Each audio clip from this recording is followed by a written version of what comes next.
عورت کے لیے ماں باپ کی خدمت ضروری ہے کہ شوہر کی خدمت ضروری ہے؟ شادی کے بعد سب سے زیادہ حق عورت کا شوہر کا ہوتا ہے، کیونکہ وہ شوہر کی ملکیت میں چلے جاتی ہے تو اسے اپنے شوہر کی بات ہی ماننا پڑے گا۔ لیکن اگر ماں باپ پریشان ہیں، کوئی خدمت کرنے والے نہیں ہیں، تو شوہر کو چاہیے کہ اپنی بیوی کو اس کے ماں باپ کی خدمت کرنے کا بھی موقع دیا جائے۔ سمجھ میں آئی؟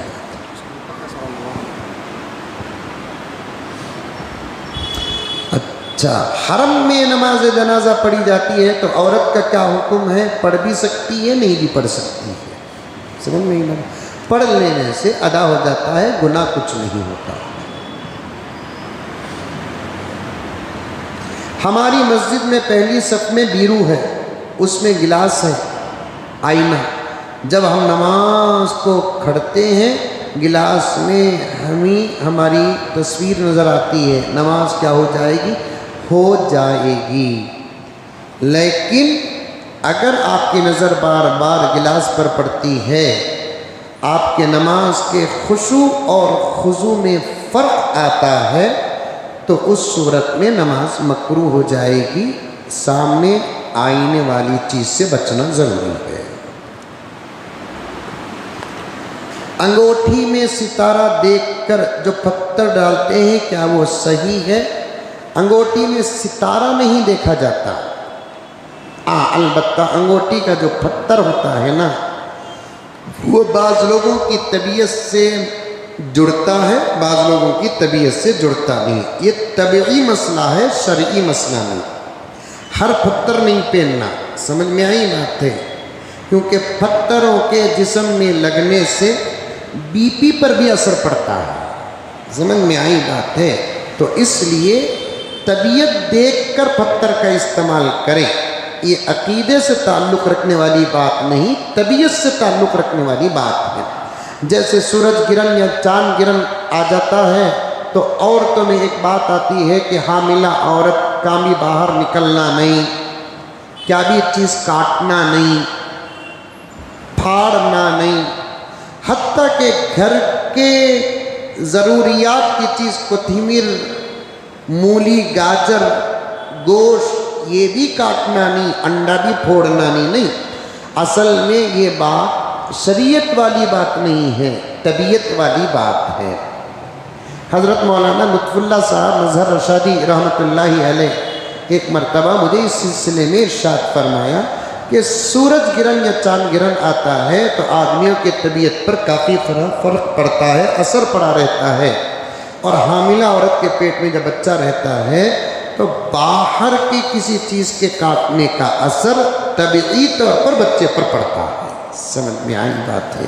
یہ طبیعت والی بات ہے، عقیدے والی بات نہیں ہے۔ سمجھ میں آئی بات ہے؟ راستے میں جو ہنگوٹی کے پتھر بیچتے ہوئے رہتے ہیں، ان کے پاس جا کر لوگ پتھر لینے سے پہلے پتھر کے بارے میں پوچھتے ہیں، اور انہیں پتھر دیتے دیتے بولتا ہے یہ پتھر تم نہ فٹ ہو رہا ہے، یہ پتھر بینے تو دولت ابلتی تمہارے واسطے، وہ پتھر تو پہن لینا، رستے میں بیچے کو بیٹا ہے۔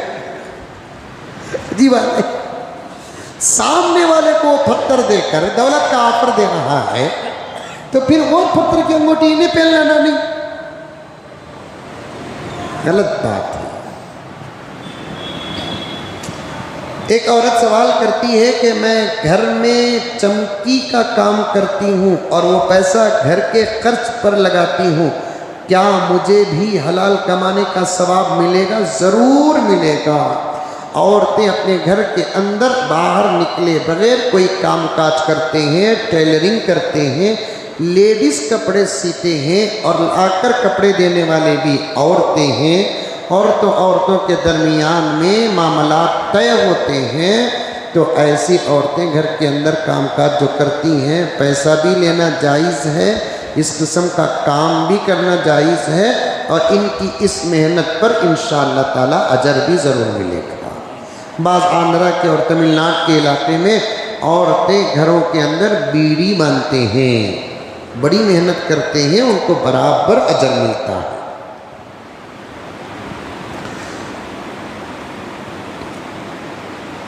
میں معاف کرنا